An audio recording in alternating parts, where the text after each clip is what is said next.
Okay, so we've heard it said a couple times tonight that Yeshua said that the things that he done, greater things than those would we do.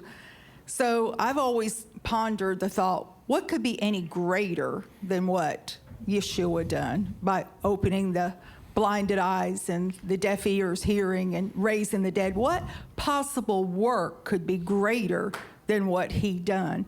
And my thoughts are, and I'd like to know if you have thoughts on it, but my thoughts are that the greater works is because he said, I go to the Father.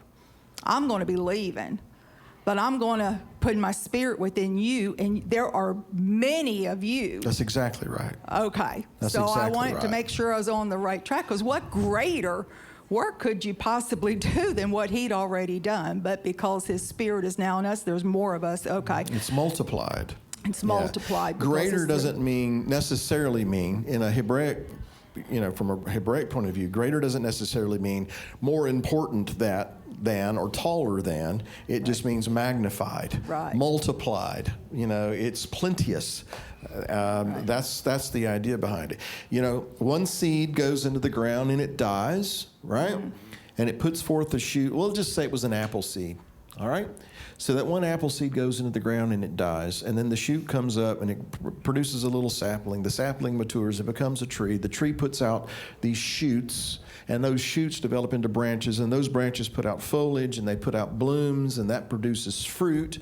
And inside that fruit that's all over the branches of this tree, what's in there? That same kind of seed, but now it's been multiplied, right? And so that fruit falls to the ground, it deteriorates, but all that seed is lying around it. Or even before that, the blooms and the bees are coming around, and they're loading up with pollen, and what are they doing? They're flying over here, and they're pollinating this over there. Or those blooms are putting out that pollen, and all of a sudden the wind starts blowing.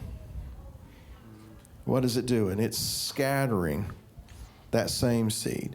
So all I'm doing is just different examples in nature of how God propagates things.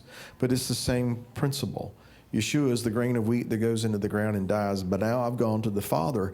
And so what I was doing, I'm going to now do through you and you and you and you and you and those and them all over this world. And so it's the works that he did are going to be multiplied throughout the earth. That's exactly what is meant by that.